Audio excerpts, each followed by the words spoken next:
Hello, everybody. This is Fadela Shaib speaking to you from the Geneva WHO headquarters and welcoming you to our global COVID-19 press conference, a joint one today with Gavi Alliance and CEPI, the Coalition for Epidemic Preparedness Innovation, today, September 21st. Before we start, I would like to explain why we are not wearing masks. We have set up this room so that we are all physically distancing in accordance with WHO guidance. The room is a large one with limited number of people in it. This being said, the subject today is COVID-19 update with a focus on equitable access to future vaccines, therapeutics, and diagnostics. So please get your question ready on this important and interesting subject. As always, Dr. Tedros, our Director General, will address you first. And joining Dr. Tedros to answer your question, we have several WHO experts, Dr. Mike Ryan, Dr. Maria von Kerkhove, Dr. Maria Angela Simao, Dr. Soumya Swaminathan, Dr. Bruce Aylward, and Dr. Catherine O'Brien. And joining us remotely are the two principals from Gavi and CEPI, Dr. Seth Berkley and Dr. Richard Hatchett. The briefing is being translated simultaneously into the 6 official UN languages, plus Portuguese and Hindi. Exceptionally today, no Chinese translation. We are sorry for that. Now, without further ado, I will hand over to Dr. Tedros. Dr. Tedros, you have the floor. Shukran jazilan, Fadila. What Fadila said is true. And when necessary, we use masks, and it's always in our pockets or bags. On the right side, the mask, on the left, the sanitizer. So we have to always be very, very careful. And then, of course, the distancing too. Good morning, good afternoon, and good evening. Today marks the 75th anniversary celebrations of the founding of the United Nations. 75 years ago, the nations of the world came together in the aftermath of the Second World War to resolve that the only alternative to the horrors of international conflict was international cooperation. Perhaps no crisis since the Second World War has demonstrated more clearly why we need the UN than the COVID-19 pandemic. We can only confront this common threat with a common approach. WHO is proud to be part of the UN family. As the nations of the world meet virtually for the UN General Assembly this week, WHO has 3 key messages. First, the pandemic must motivate us to redouble our efforts to achieve the Sustainable Development Goals, not become an excuse for missing them. Second, we must prepare for the next pandemic now. And third, we must move heaven and earth to ensure equitable access to diagnostics, therapeutics, and vaccines. We continue to call on all countries to use every tool at their disposal to suppress transmission and save lives until and after we have a vaccine. From the beginning of this crisis, WHO has championed and supported the global effort to develop a vaccine. We have developed target product profiles, criteria for the prioritization of vaccines, and a core vaccine trial protocol. We have engaged with vaccine developers and academics to standardize lab assays, animal models, and other normative methodologies. We're also helping to match manufacturers with trial sites. In April, WHO, the European Commission, and many partners established the Access to COVID-19 Tools Accelerator to speed up the development and manufacturing of vaccines, diagnostics, and therapeutics, and to ensure fair and equitable access for all countries. Together with Gavi and the Coalition for Epidemic Preparedness Innovations, CEPI, we also established the COVAX facility, which will give participating countries access to the world's largest and most diverse portfolio of vaccine candidates. The overarching goal of the COVAX facility is to ensure that all countries have access to vaccines at the same time, and that priority is given to those most at risk, including health workers, older people, and others at the highest risk. We have no guarantee that any single vaccine now in development will work. The more candidates we test, the higher the chance we will have a safe and efficacious vaccine. Almost 200 vaccines for COVID-19 are currently in clinical and preclinical testing. The history of vaccine development tells us that some will fail and some will succeed. The COVAX facility enables governments to spread the risk of vaccine development and ensure their populations can have early access to effective vaccines. Even more importantly, the COVAX facility is the mechanism that will enable a globally coordinated rollout for the greatest possible impact. The COVAX facility will help to bring the pandemic under control, save lives, accelerate the economic recovery, and ensure that the race for vaccines is a collaboration, not a contest. This is not charity. It's in every country's best interest. We sink or we swim together. The fastest route to ending the pandemic and accelerating the global economic recovery is to ensure some people are vaccinated in all countries, not all people in some countries. Recent opinion polls show the overwhelming majority of people support equitable access to vaccines. Our aim is to have 2 billion doses of vaccine available by the end of 2021. We're encouraged to see a large number of countries signing up to the COVAX facility, but we face some daunting challenges. For the ACT Accelerator to work as planned, it must be funded. So far, $3 billion has been invested. This has resulted in a very successful startup phase, but it's only a tenth of the remaining $35 billion needed for scale-up and impact.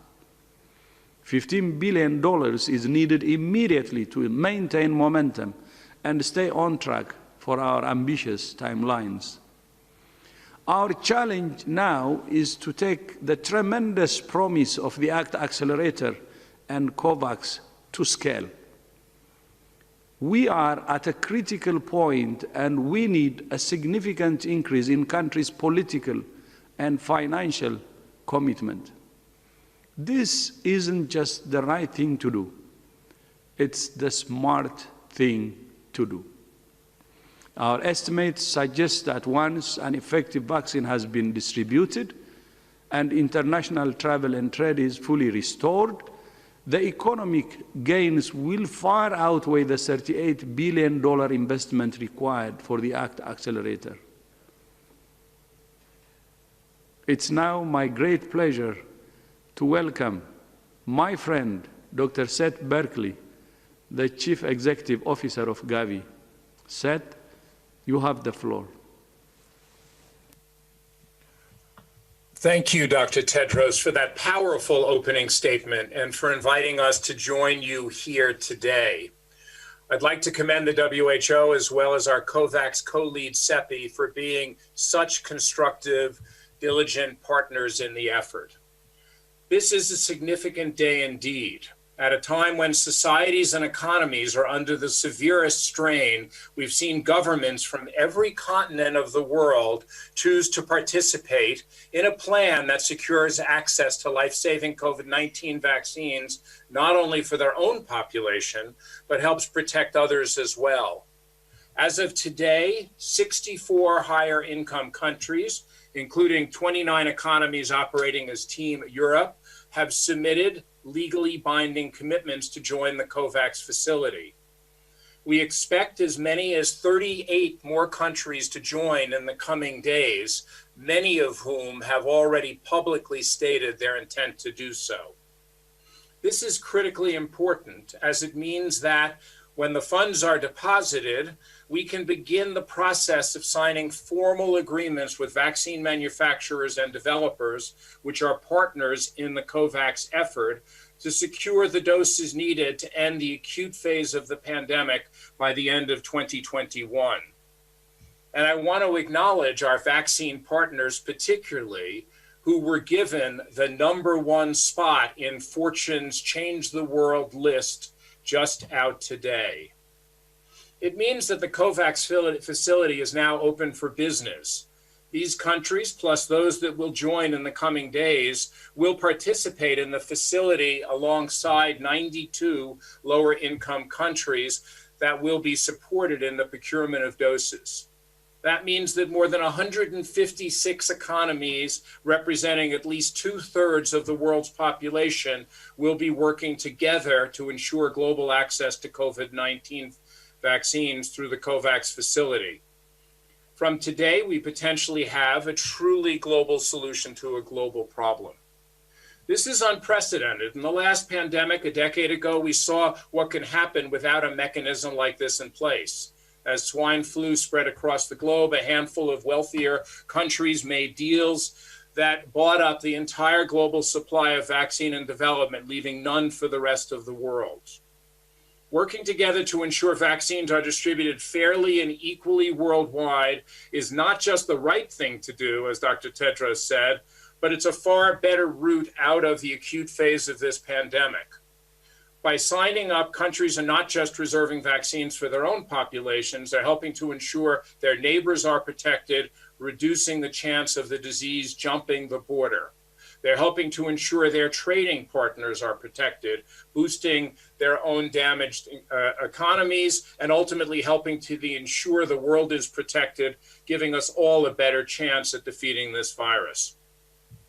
With the COVAX facility now open for business, our work is just beginning. In the coming days, we'll be working with governments that have yet to submit their commitment agreements. These are complex legal agreements, so certain economies have requested a little bit of additional time to submit. We'll continue to work with them on that. We will then move into the next phase of COVAX. The commitment agreements we're announcing today unlock the vital funding and security of demand needed to scale up manufacturing and ensure doses are ready once a safe and effective vaccine becomes available.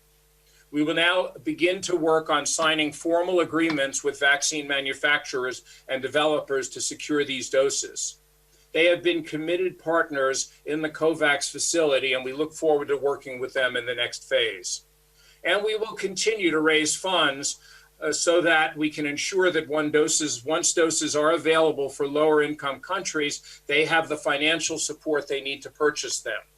The COVAX AMC, which is a financing instrument to support the participation of lower and lower middle income economies in the COVAX facility, has raised more than $700 million against an initial target of $2 billion in seed funding needed by the end of 2020. Reaching this target is vital. For this to be a truly global solution, we need to make sure that ability to pay is not a barrier to accessing COVID-19 vaccines. And lastly, and of course with our alliance partners, work is already underway to begin to prepare countries for the unprecedented delivery and rollout of vaccines, which is obviously critical to making them work. Thanks for listening. Back over to you, Dr. Tedros. Thank you so much, Seth. And that's very, very clear. Now ask Fadila to proceed with the rest of the today's session. Thank you, Fadila. Thank you, Dr. Tedros. Thank you, Dr. Berkeley. We will now open the floor to questions, but before that, we will ask the CEO of CEPI, Dr. Richard Hatchett, to give us his opening remark. Dr. Hatchett, you have the floor. Thank you very much. I would like to thank first the countries who have formalized their commitments to the COVAX facility. I also want to thank my friends, Dr. Tedros and Dr. Berkeley, for their opening remarks. And finally, I would like to thank all my colleagues at WHO, at Gavi, and CEPI who have worked tirelessly for months to help bring the COVAX facility into existence. Months ago, we foresaw the risk that the scramble for vaccine would result in the same kind of misallocation of vaccine that we observed in the last pandemic in 2009. CEPI, as an organization, invested early and in 9 vaccines, creating the largest global portfolio of COVID-19 vaccines in the world. Today is an important milestone on the way to the development of a globally fair allocation system. It is a product of the scientific community, of rich and poor countries, and global NGOs coming together to face a common threat. CEPI and Gavi and WHO are wholly committed to ensuring equitable access to COVID-19 vaccines. COVID-19 cannot be beaten one country at a time. We must be able to share life-saving vaccines globally at the same time. Humankind has never done this before with any new life-saving medical technology or intervention. We are on our way to setting a very important precedent for the world. What we are seeing today in the announcement of the countries that have formally committed to join the COVAX facility is hugely encouraging. A genuine global commitment to respond to a pandemic threat through collective action. There is indeed a very long way still to go. We are not out of the woods. We must continue to invest in critical research and development and to fund that research and development. We must finish the ongoing clinical trials. As Seth said, we must conclude agreements with industry to provide vaccine through the facility. And we must help countries prepare to receive vaccine. And finally, we must have realistic expectations about the efficacy of the vaccine and about the timing of its delivery. Vaccines are a critically important tool in the fight against COVID-19, but they are only part of the world's response, and we must support the other parts of that response as well. Today, I believe, will come to be seen as an important milestone, and perhaps what will come to be seen as a turning point in the fight against COVID-19. Thank you, and let me turn this back over to Dr. Tedros and to our colleagues at WHO. Thank you so much, Richard. Thank you. I'm very, very grateful. And unprecedented the collaboration that we're actually having between us.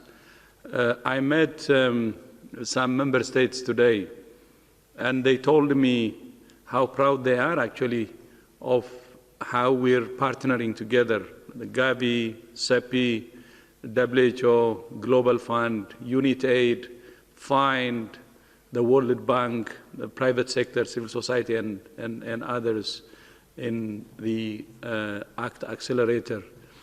And I was really proud to hear about it, and I told them actually the reason why this partnership of different health agencies is succeeding and why we're working very hard. And I know you know it, I don't want to go into details, but I wanted to just use this opportunity to appreciate, and tell you that how honored WHO is to partner with Gavi, CEPI, and the rest of our partners. Fadila, back to you. Thank you, Dr. Tedros. Thank you so much, Dr. Hatchett. Now that we have heard from the three principals, I would like to open the floor to questions from journalists. I remind journalists that you need to raise your hand. Use the raise your hand icon in order to get in the queue to ask questions. We have several journalists online. I will start with Jenny Le Ravello from DEVEX. Jenny, can you hear me? Hi, Fadela. Can you hear me? Very well. Go ahead, please. Okay, thank you so much for taking my question. Two quick questions. One is on the COVAX AMC facility. Mr. Seth Berkley talked about, they will begin to sign agreements with partners in the coming weeks. Last month, there was a collaboration between the Gates Foundation and SII about ensuring up to 100 million doses through the COVAX facility for LMICs. I just want to get an update in terms of how many more are you expecting in your current negotiations with vaccine partners, and from which vaccine manufacturers? And just very, very briefly, secondly, on the ACT Accelerator, I just want to get a sense, because the original investment case was, I think, around $31 billion, and there's now a discussion of a funding gap of $35 billion. Can I just get a clarification on the numbers, please? Thank you very much. Thank you, Jenny. Dr. Berkley, do you want to take the first question? Yes, absolutely. So, until we have signed agreements and finance for the upper middle income and high income countries, we cannot go ahead and close those deals. That's why this is such an important day. But for the AMC, of course, we already have an engagement going on that. And we have now signed for up to 850 million doses of vaccines as part of the AMC, and the rest of the manufacturers that Dr. Hatchett has talked about, both from the CEPI portfolio, vaccines from potentially the Gates portfolio if they make it, but also vaccines from the industry that have not yet collaborated on moving forward, are all eligible for this. So we will be looking during this next period to supplement those agreements that have already been made. And the last thing I want to say about this is that you heard the goal for us is to try to get to 2 billion doses. Of course, that's 2 billion doses of safe and efficacious vaccines. We know the failure rate for vaccines historically is quite high, with 4 out of 5, even in clinical trials, failing. So what this means is we are going to have to cut many more deals to get to the numbers we want. So that's where we are right now, but obviously we'll be transparent, and as more information comes out, we'll share it with you. Thank you so much, Dr. Berkley. The question on ACT Accelerator, Bruce Aylward. Dr. Bruce Aylward, please.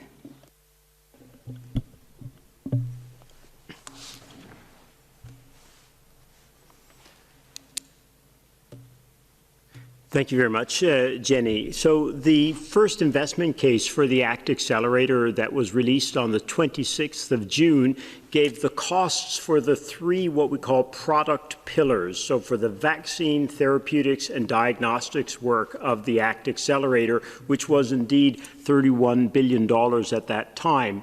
But in that investment case, we highlighted there's a 4th part of the ACT Accelerator, which is vital to its success, and that's what we call the Health Systems Connector.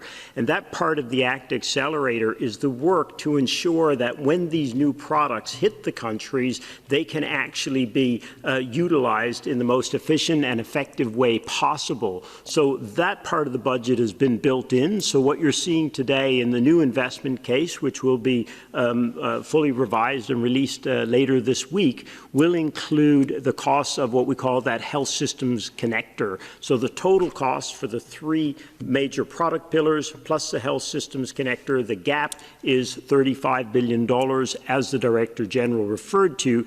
The urgent need is actually the $15 billion that we need right now to maintain the momentum. As Dr. Berkeley said, the COVAX facility is now open for business. We have new therapeutics, dexamethasone, we've been talking about, that we know reduces mortality. We've got new rapid antigen tests that show great promise. So there's great promise right now to get a step change in the global response to COVID-19, but it requires seizing this moment with the $15 billion in financing needed to fully exploit these opportunities.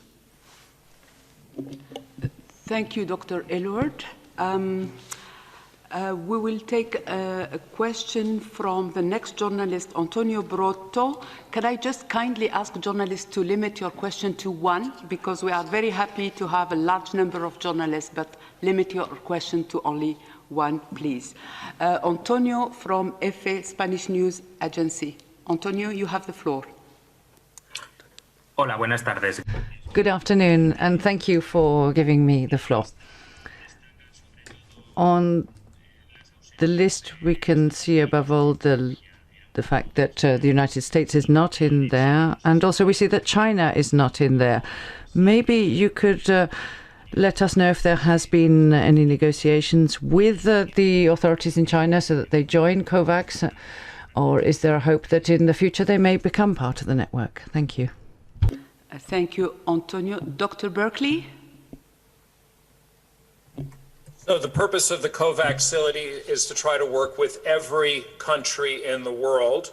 And I can assure you that we have had conversations and will continue to have conversations with all countries. That relates to both whether they join the facility and the advantages of doing that, but also for countries that are producing vaccines, that if they have successful vaccines that come out, how we can make sure that those are made available to others in the world. So we will continue that dialogue. Thank you, Dr. Berkeley. Now I would like to give the floor to Helen Branswell from STAT. Helen, but yeah, Bruce, do you want to add something? Yeah, no, okay. So Helen, you have the floor. Thank you. My question was just asked, but I guess I will come up with another. It's hard to gauge how successful this has been. You know, 64% of the world's population are going to be in the program. Would you have expected more? I'm kind of puzzled that more are not in.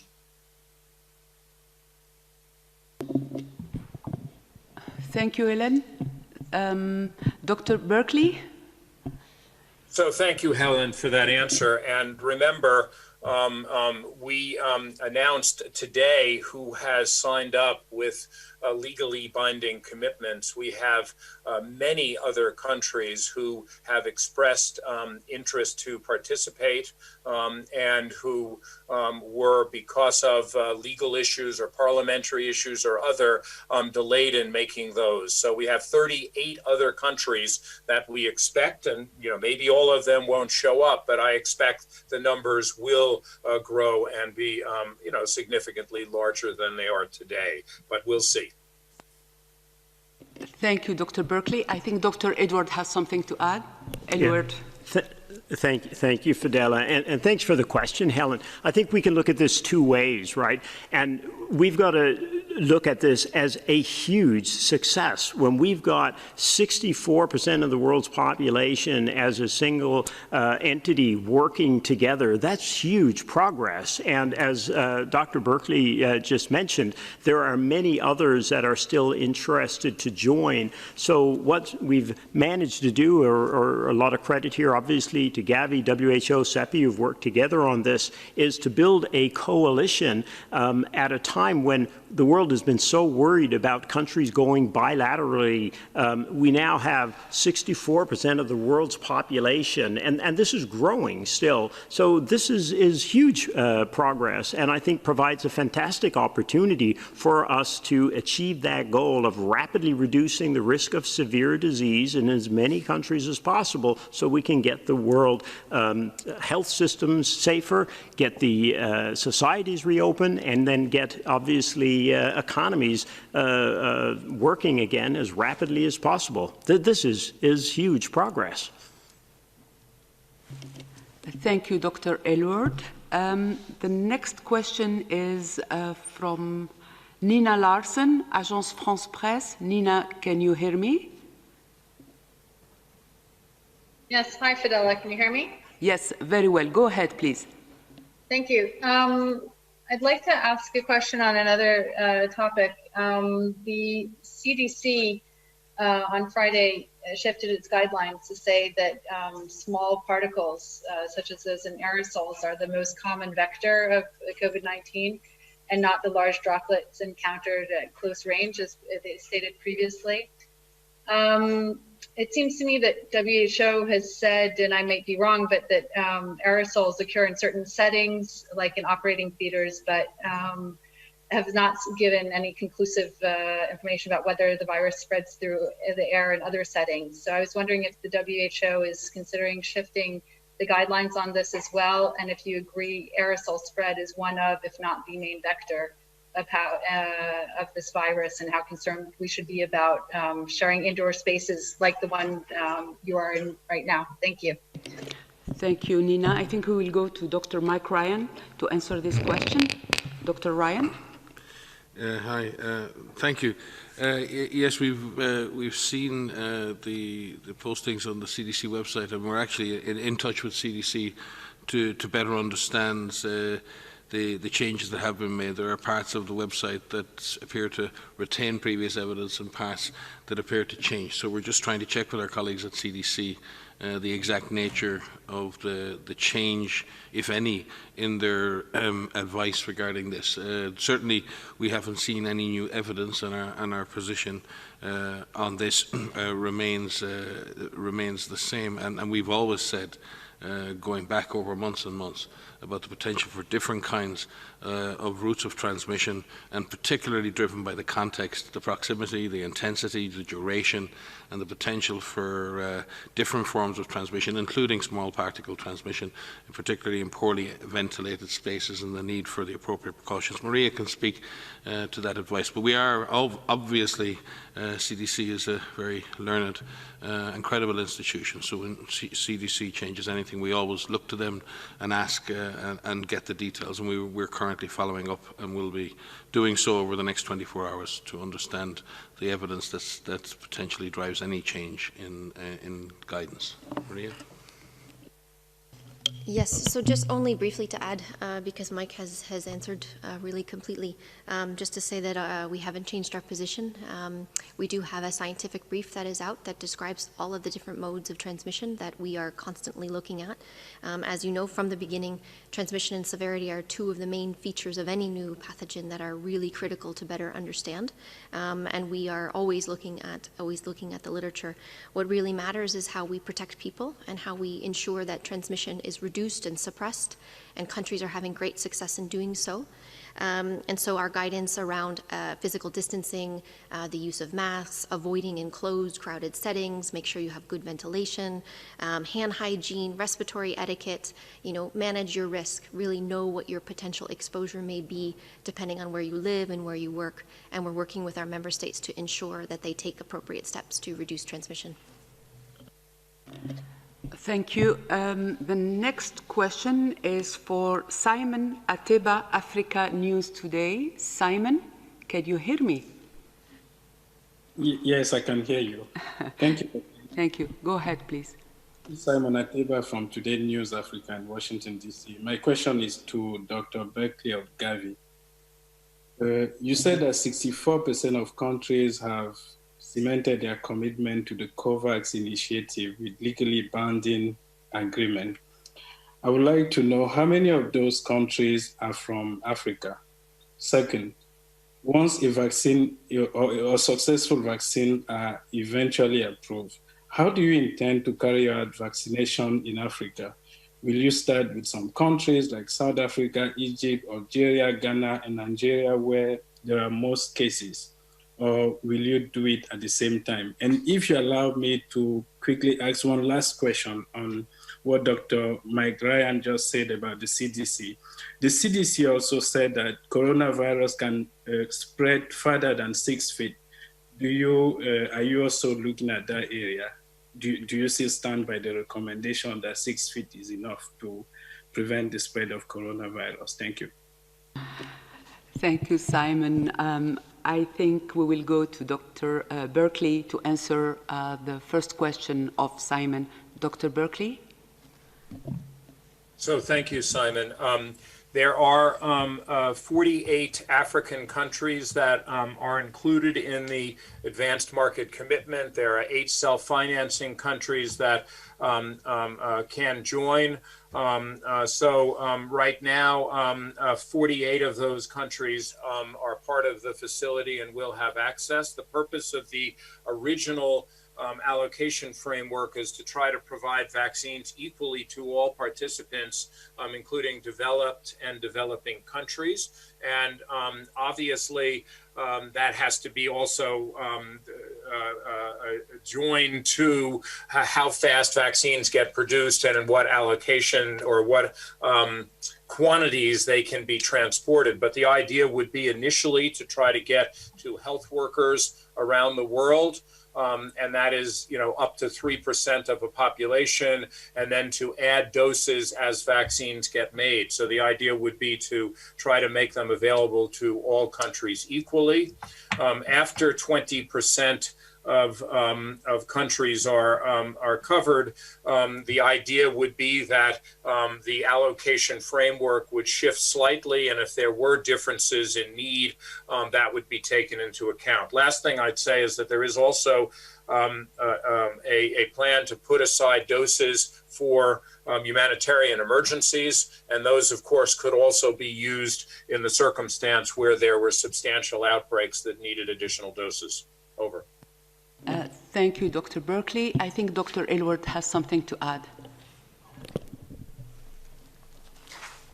Thank you for the question, Simon. And I just realized as you were asking the question, it's important for us to clarify one point. You said that 64% of countries had joined, and actually the proportion of countries and economies around the world that have joined the COVAX facility are actually much higher. And Helen, this goes back to the question that you asked, but remember, we now have 156 countries and economies working with the facility, and potentially another 38 that are in discussion, as Dr. Berkley mentioned. And so that makes at least nearly 80% of the countries and economies around the world are already working with the COVAX facility, and that number may grow higher. So when you approach it from a proportion of the countries and economies around the world, it's a huge proportion. I just thought to be very clear that group represents nearly 70% of the world's population, but as a proportion of the number of countries and economies, it's even higher,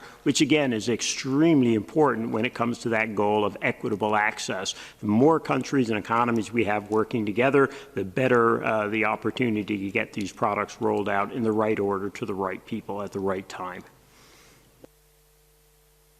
Thank you, Dr. Aylward. I would like to remind journalists to unmute themselves when they want to ask a question. And now I would like to invite the next journalist, Kai Kupperschmidt from Science. Kai, can you hear me? Yes, thanks for taking my question. And thanks, Bruce, for setting me up perfectly. The right people, the right order. So obviously, there are different ways of trying to distribute the vaccine in a fair way, in a way that has the maximum impact. And I just wonder whether you can speak a little bit to, you've gone for this two-phased approach, where in the first phase, it's proportional to the population. And in the second phase, countries are prioritized depending on threat and vulnerability. Can you just explain a little bit the modeling that goes into that? There are people who suggest that, actually, for instance, vaccinating younger people who spread the virus more might be more efficient. So if you could just explain a little bit what went into that, and I assume it's not pure ethics and science, but also politics. Thank you, Kai. I think I would like to ask Dr. Simao, Mariangela Simao, to take this question. Dr. Simao. Thank you, Kai, for the question. There are several modeling, several indicators that will be taken into account. We haven't yet developed them fully. I'm talking about the second phase, right? Because it will depend a lot on the type of vaccine that will be approved. What type of population, the immunogenicity, who does it protect, and what's does it cover young people? Does it work well in older people, for example, right? So at the moment, we're working with two aspects. One is stretch and vulnerability. And for these different models will be used that include, for example, mortality, includes rates of infection, it could include health system capacity, ICU coverage, for example. So it will depend a lot on the type of situation we have when we get to phase 2. Okay? At the moment, we're working with the uncertainties we have in relationship to the vaccine itself, the one that will prove to be both safe and efficacious.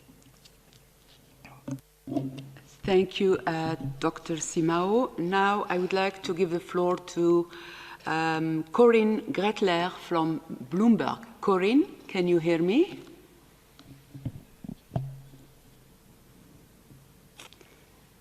Corinne, please unmute yourself. Yeah. Can you hear me? Yeah, very well. You can ask your question. Go ahead, please.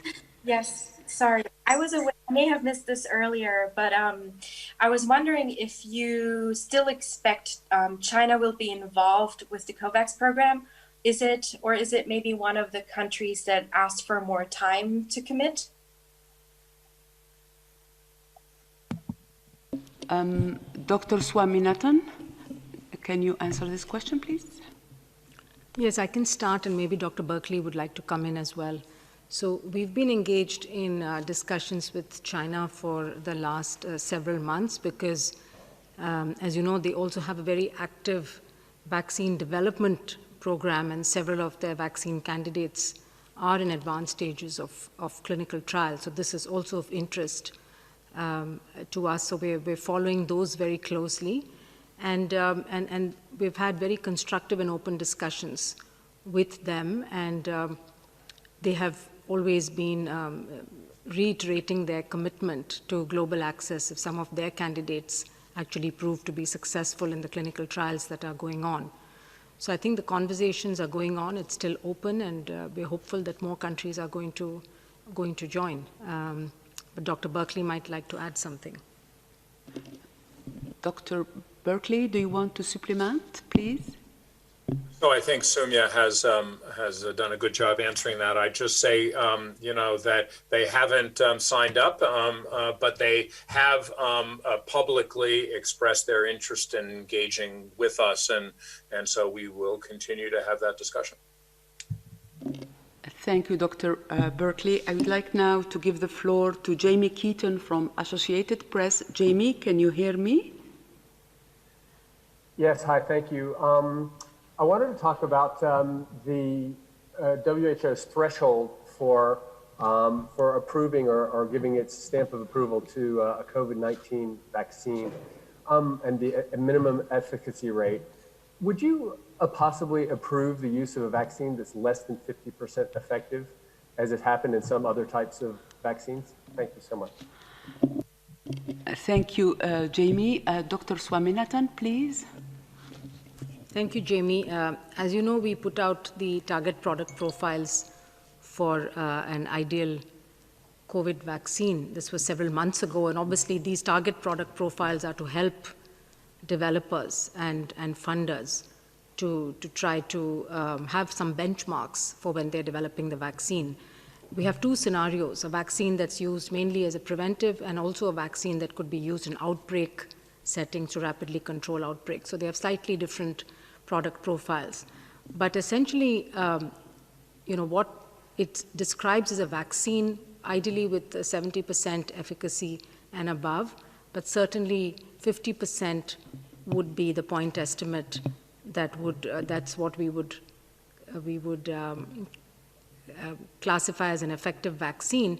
It's also important of how these endpoints are studied in clinical trials, because as you know, around the point estimates, you have confidence intervals. And so it's also important that the confidence intervals are not too wide. In other words, if you do a clinical trial with small numbers of people, you could still prove a 50% efficacy, but you may have confidence intervals that go all the way down to 0, which means that there's a chance that the vaccine actually doesn't have any efficacy or has very poor efficacy. So we also specify the lower boundary of these confidence intervals, which is 30%.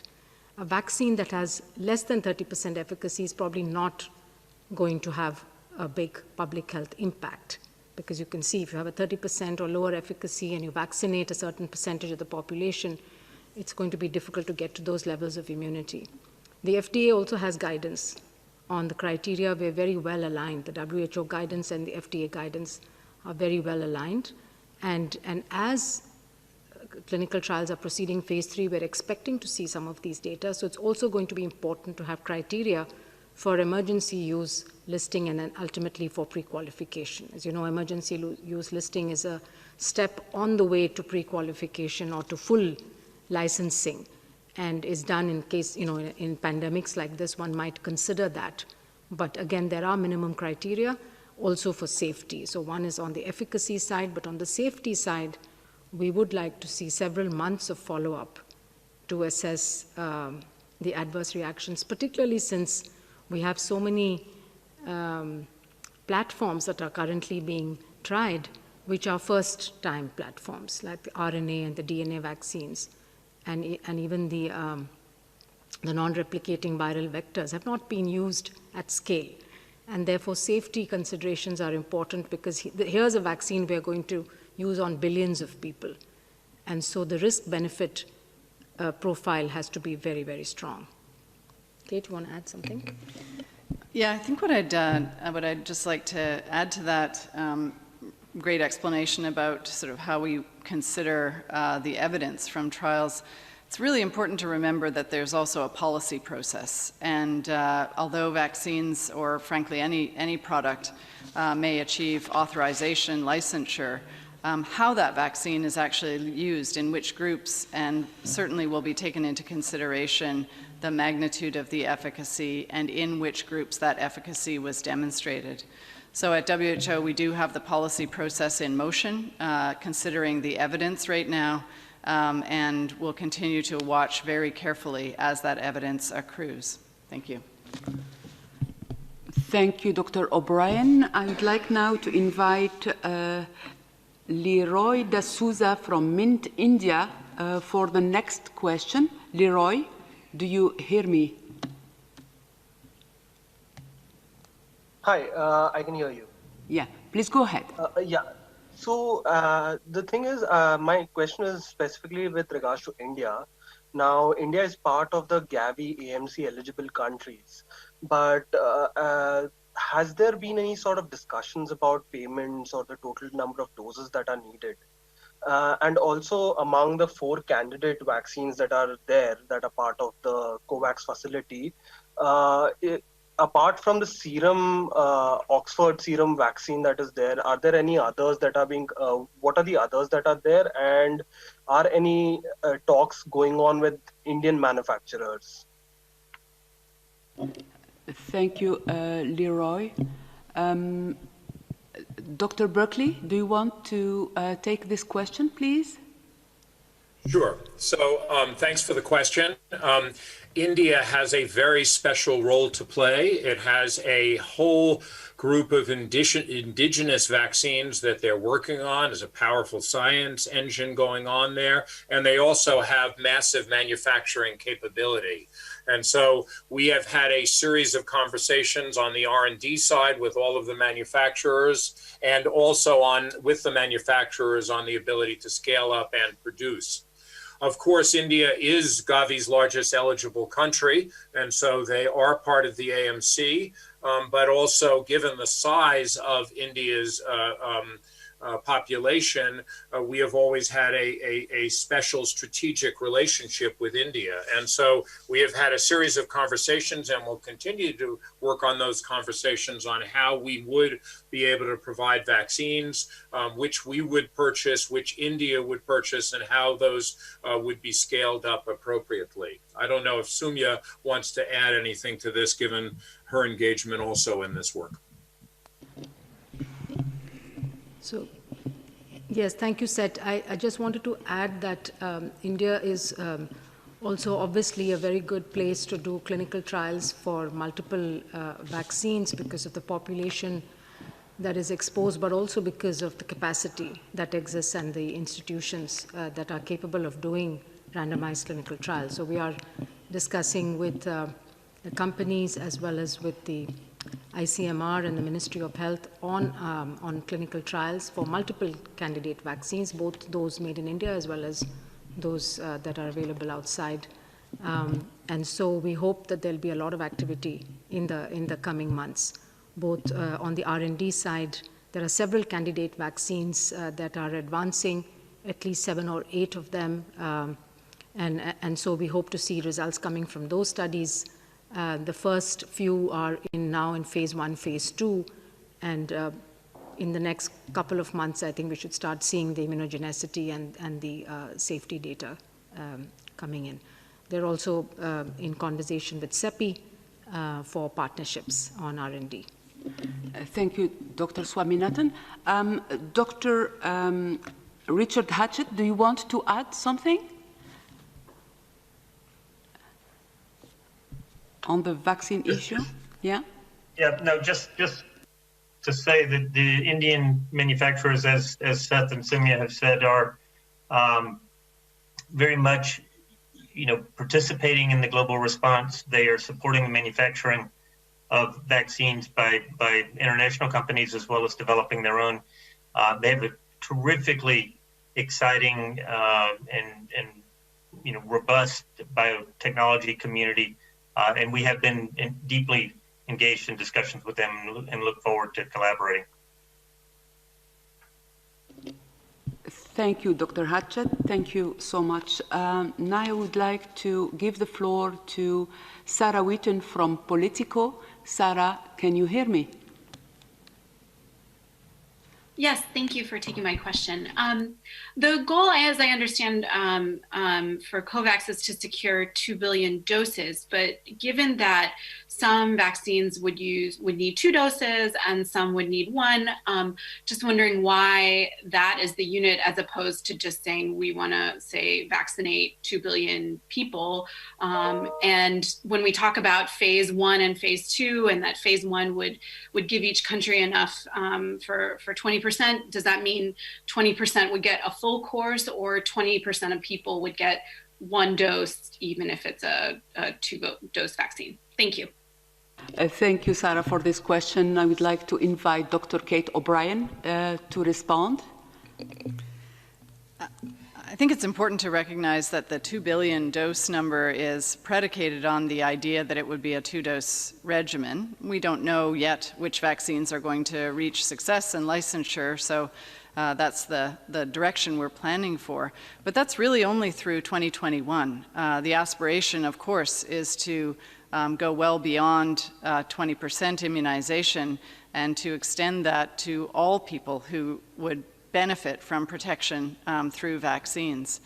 I think the other important thing to say is that as we envision the scope and breadth of what needs to be done, is the delivery at scale enterprise to actually get this number of doses in this time frame to people across all countries is an enormous enterprise, and countries are preparing for actually deploying vaccine in all the different ways that preparation needs to happen, on the cold chain, on data monitoring, on readiness of healthcare workers to actually deploy that vaccine.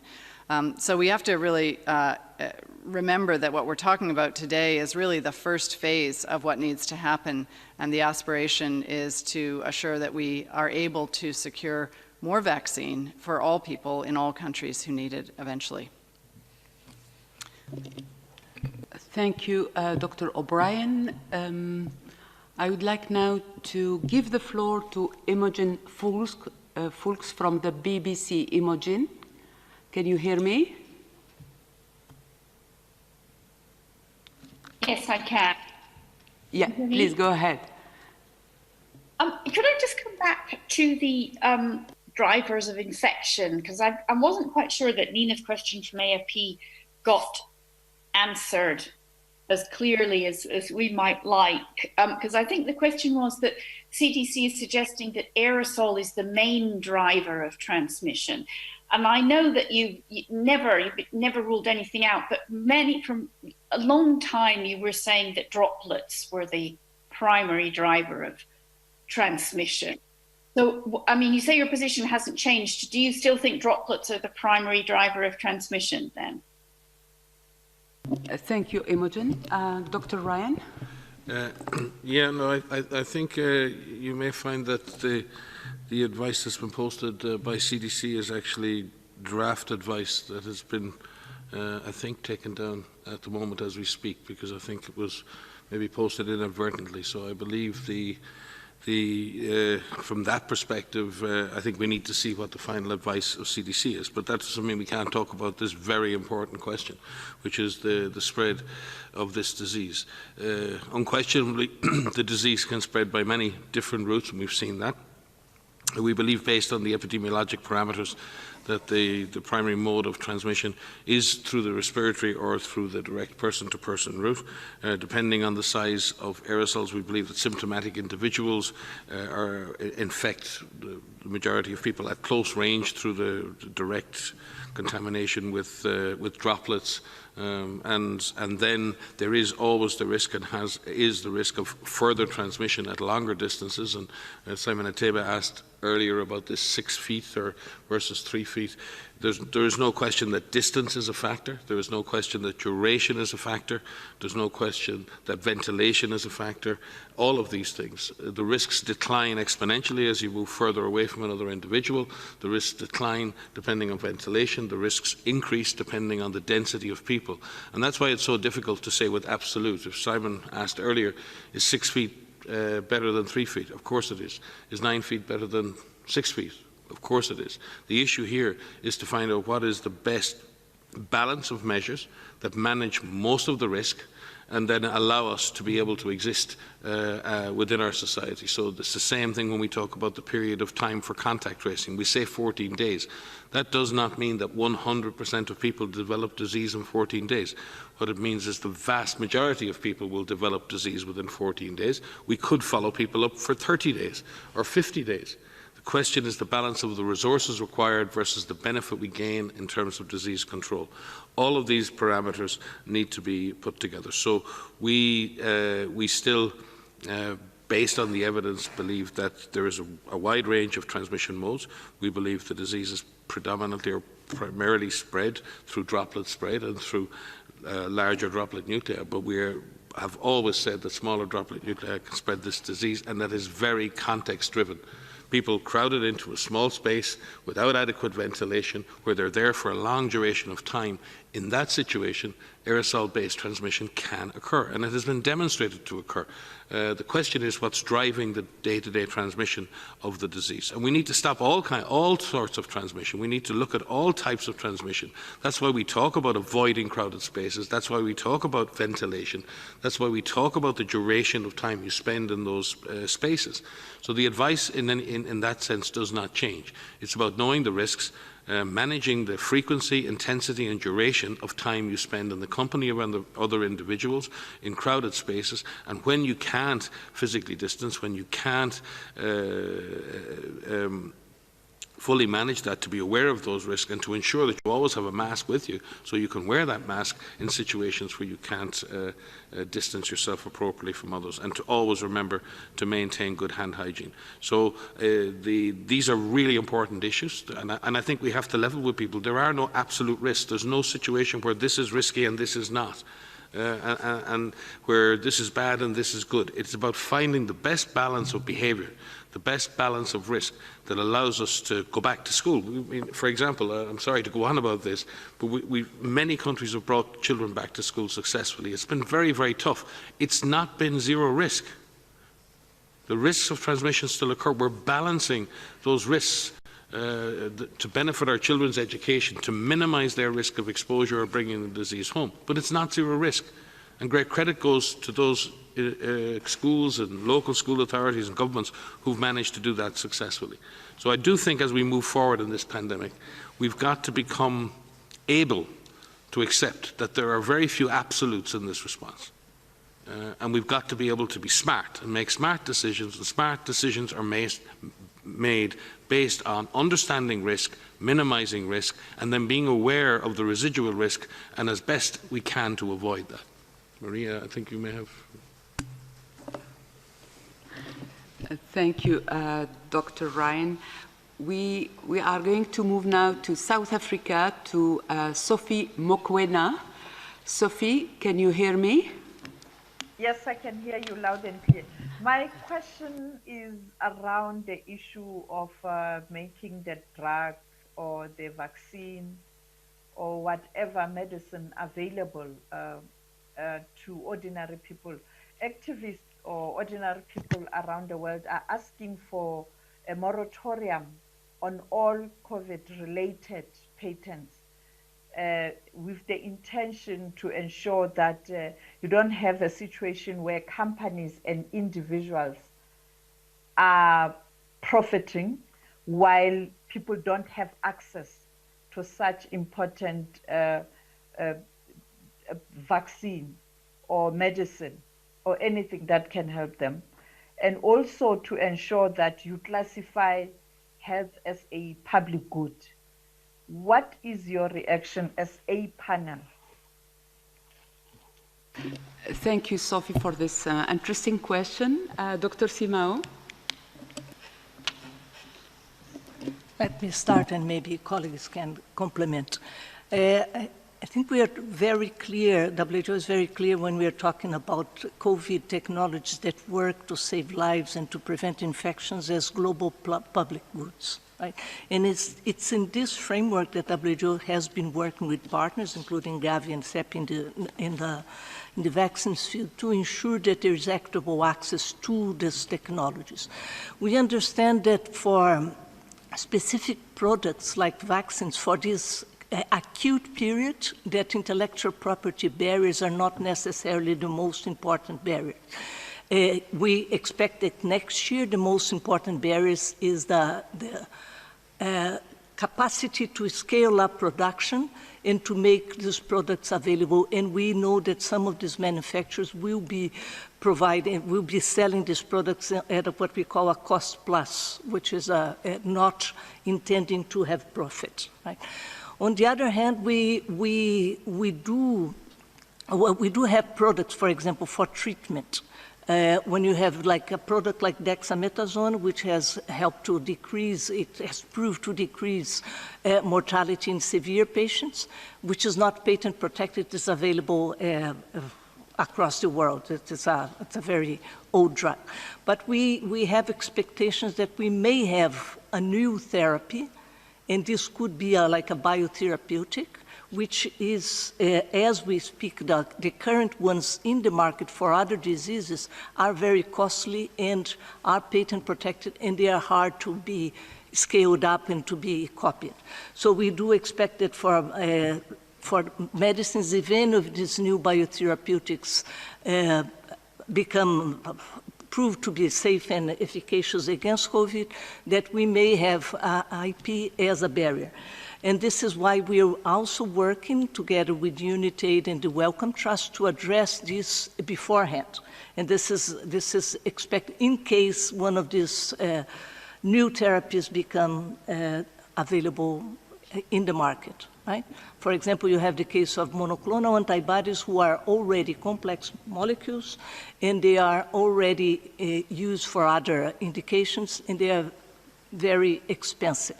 So this is an issue that will have to be tackled, and we are tackling it together with partners. Thank you. I don't know if Dr. Berkeley or Dr. Hackett would like to to respond also? Yeah, I'll just add one word to that. And if you look at biologics, the main issue is not patents. The main issue is know-how.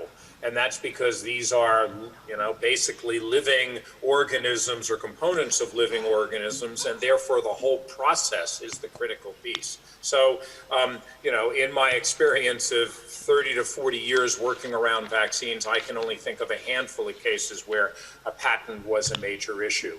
And that know-how then becomes very important on how we form the partnerships to have companies be able to transfer technology to other companies. And that's a lot of what we're trying to do here, is to make that available. I'm sure Richard will say something about that. And if you try to re-engineer the vaccine production without the know-how, it takes years and years and years. If you have the know-how, it's still difficult, but it can be done in a reasonable period of time. So that's really what we're trying to work on by forming these partnerships with industry. Yes, I would. Dr. Hatchett? Just add. Yeah, sure. Thank you. No, I think Mariangela and Seth have put it well. At least with respect to vaccines, the IP barriers are not the most important barriers to equitable access. Mariangela mentioned the capacity to scale. I would also say the capacity to deliver is critically important. I think it is critically important to maintain a balance. If you look at the global innovation effort that has been driven in the response to the pandemic under the current intellectual property regimes, without taking away intellectual property protections, you see well over 200 vaccine development efforts. You see a number of companies that have worked with partners globally to provide the technology transfer, sometimes with public funding, but often without. And you see tremendous investment. You see tremendous progress in developing vaccines. And so you have to balance any effort to right what you think may be a wrong with what you might potentially give up. And if you inhibited innovation by taking away intellectual property protections, even though they're not really, where vaccines are concerned, the major barrier, you could have unintended negative consequences. I think what we're seeing through the participation in COVAX and the willingness of countries to come together in the face of a global threat is a potential pathway which, without disrupting intellectual property regimes, can provide for the kind of global simultaneous access that we all want to see. Thank you, Dr. Hatchett. Now I would like to give the floor again to Dr. Simao for I think it's important. Thank you very much, and thank you, Seth and Richard. It's important to complement the information as well, because WHO has, in late May, launched a COVID technologies access pool, right? Which is, because what we have seen during this pandemic is also an unprecedented move from some manufacturers on the sense of, for example, open licensing their patents, or for sharing, unprecedented sharing of information, scientific information on research and development that we had not seen before. So WHO, at the request of the government of Costa Rica, and together with 40 countries, has launched what we call the CTAP, a COVID Technology Access Pool. And that it's a voluntary pooling, and it's working with initiatives like the Medicines Patent Pool, and with the WHO Global Observatory on Research and Development, in the sense that we would like to see more of the sharing of not only of the patents through voluntary mechanisms, but also of the scientific information that's being developed throughout this pandemic. Thank you. Thank you, Dr. Simao. Dr. Kate O'Brien would like to add something. I'd just like to add on the second part of your question about global public goods. I think it's really important. I think what's been addressed is the patent issue, the IP issues. But SAGE has, and WHO has now released a values framework for how the policy, which will consider these products, is going to actually look at the distribution of values that will help allocate vaccines and make recommendations for populations within countries. And given that these are global public goods, it's so important for this to be a transparent process and a clear framework for how we're thinking about who gets vaccine first and who gets vaccine second, notwithstanding that the development of the vaccines is really not largely limited by these IP issues or patent issues. So I think understanding each of these elements that will lead to the actual access to vaccines in an equitable and fair way that makes sense and is driven by science is really important. Thank you. Thank you, Dr. O'Brien. We have still a lot of questions from our journalists and not much time, but I would like to give the floor to a journalist from Norway. I hope I pronounce well your name. It's Oda Skeitne from VG Norway. Oda, can you hear me? Yes, I can hear you. Thank you. Go ahead, please. Neither Russia, China, or the US is on the now published list of countries that have committed to COVAX. Are you disappointed in them? And what does it mean for the success of COVAX that these countries won't participate? Thank you, Oda. I would like to invite Dr. Berkeley to take this question. Dr. Berkeley? I think it's important for us to continue to be open to vaccine producers, research, and countries around the world to have them engaged. You know, we will continue that conversation. As you've already heard articulately stated by Bruce, that, you know, right now, you know, more than 70% of the world's countries are coming together. We'll see what the final number is, but it may get up to the 80s or 90%.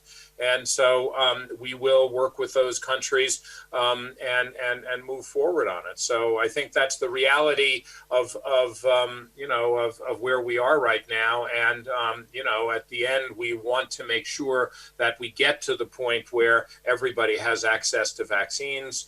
And of course, you know, a number of countries have decided to provide vaccines by, you know, having their own large portfolios, and we gain from that as well because they invest heavily in R&D, and that helps us drive forward the overall agenda.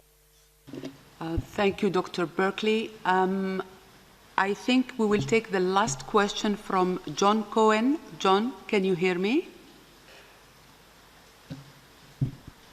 John? Yes, can you hear me? Yeah, very well. Go ahead, please. Thank you so much for taking my call. I'm confused about a very fundamental question, and it has to do with at-risk manufacturing versus the advanced purchase commitments. I understand that CEPI is investing in 9 vaccines for research and development, but I don't understand how the COVAX facility is investing in at-risk manufacturing, or if it is. And I have one other more complicated question about monoclonal antibodies. If they work as preventives, and I realize there are access issues and supply issues and cost issues, but doesn't that somehow impact this whole framework and scheme? Thank you, John. I would like to invite Dr. Seth Berkley to take the first question. Thanks, John, and I can give you a quick answer, and if you want to have more discussions, we could continue to the discussions. But the idea, of course, is CEPI is investing in a number of platforms and technologies, and they've been investing in multiple different components of that. For the COVAX facility, we are not primarily an R&D organization.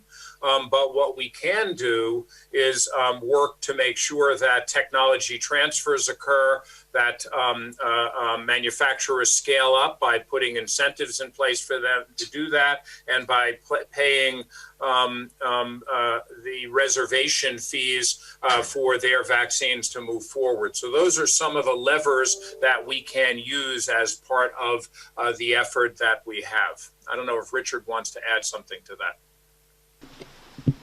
Yeah, please go ahead, Dr. Hatchett, if you have something to add. Sure.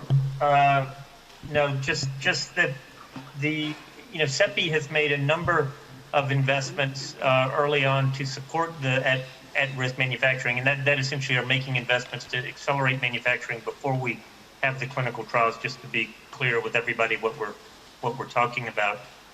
And we've worked very closely with Gavi to think about how these manufacturing costs get allocated and who pays for them. I think that we have always viewed the manufacturing as at early a time as possible as part of the speed premium. It does increase the financial risk entailed, but if one wants to have large quantities of vaccine available when the clinical trials demonstrate safety and efficacy, you have to make those investments, whether they're made on the development side or made through an advanced purchase agreement.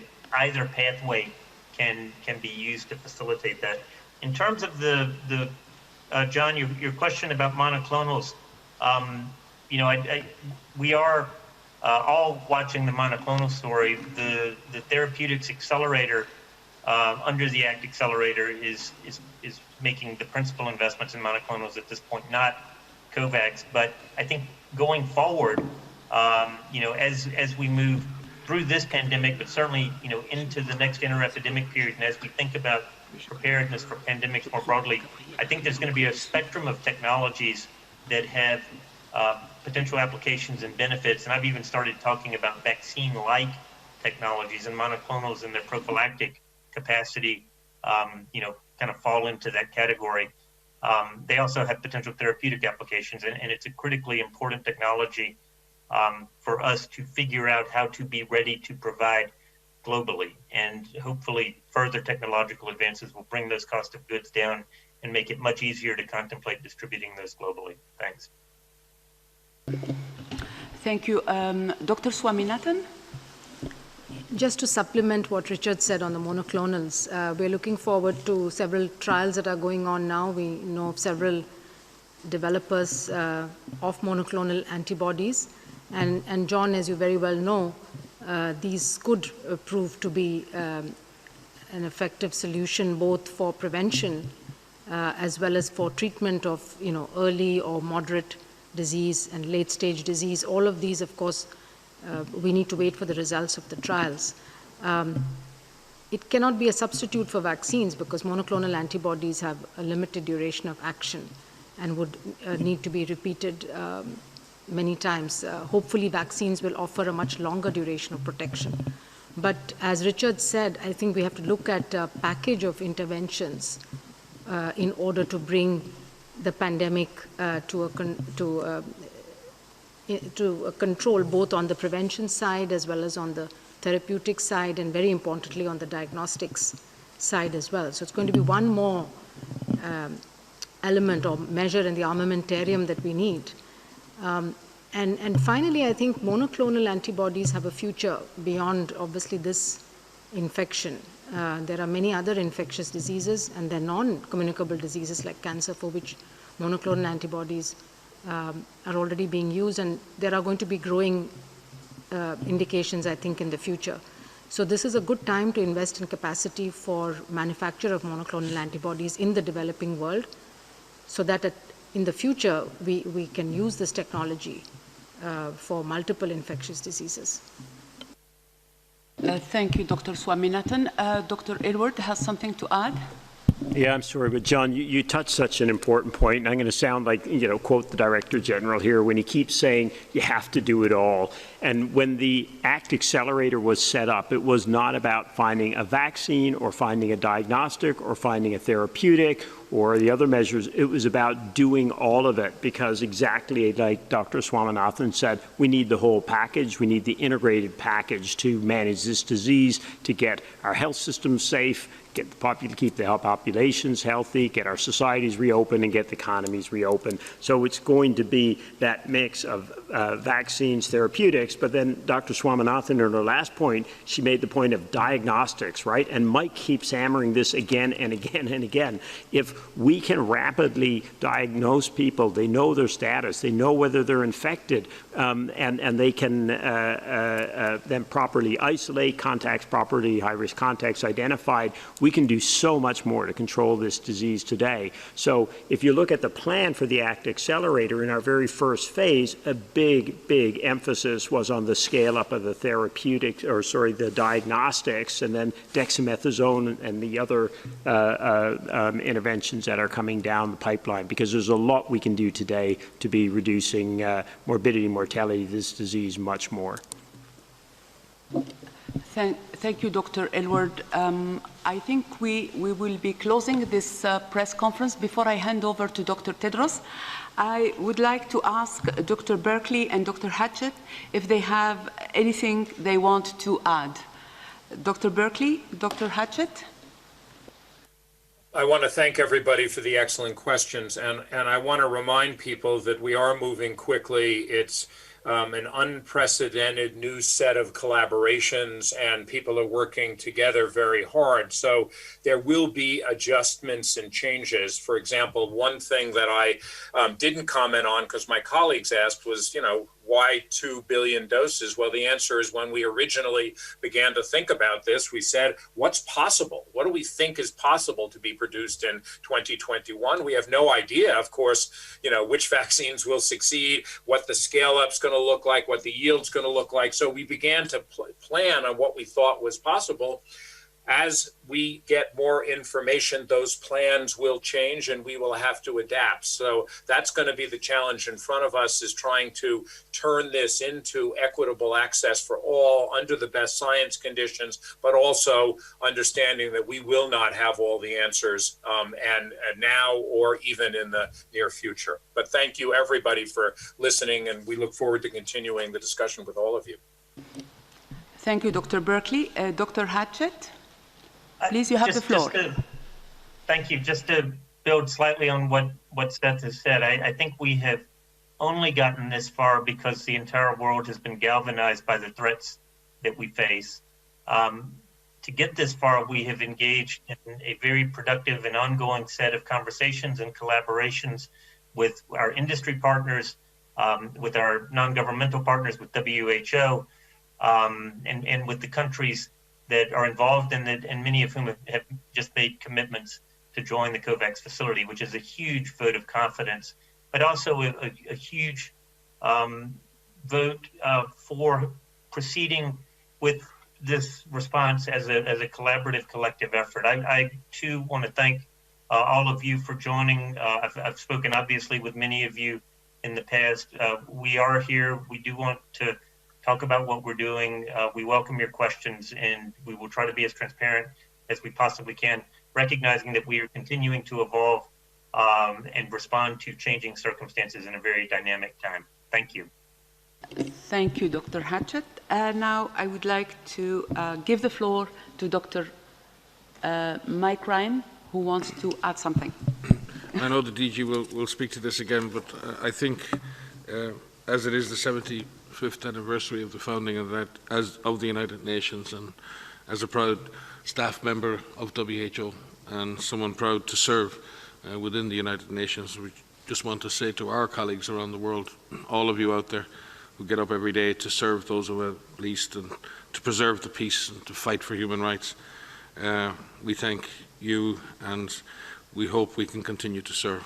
We're certainly proud to be WHO, we're proud to be UN, and Richard and Seth are proud to be COVAX now, so we have a new flag to fly. Dag Hammarskjöld said, one of the great leaders of the United Nations, said the UN was not created to take the world into paradise. It was created to save the world from hell. And I think we should reflect upon the role we need to play now together as we face yet another global crisis. Thank you, Dr. DG. Ryan. DG? Yeah, thank you. So, how about starting by saying happy birthday to the UN, 75th birthday. Coming to the COVAX, 64% of countries being part of the COVAX is unprecedented. So that's one. And many more are interested to join, so we will continue the dialogue, because with more countries joining, will really have a very positive, impact for its success. And then one thing which is very clear is, and we have been saying it, the partnership between countries is not because some countries are going to give charity to others. It's not a charity. It's because cooperation, especially on vaccines and opening up the economy faster, is in the interest of everybody. So I have said it in my speech, for the world to recover faster, then it has to recover together. And that's why. And it's in the interest of each and every country in the world. And that's what we're trying to say. So thank you so much to all journalists who have joined today, and also to our colleagues, Seth and Richard, and to other colleagues who haven't joined us today, who are working or who have been working on COVAX and on ACT Accelerator in general for the last several months. So thank you so much, and see you in our next presser. Thank you. Thank you, Dr. Tedros. I now close this briefing, and I will remind you that you will receive the audio file and the DG opening remarks. The full transcript will be available later on. And please check out the WHO Gavi and CEPI websites for more information on our today's theme. As always, I apologize to those who could not get their questions answered, and do not hesitate to contact us for any follow-up question. Thank you so much. Au revoir.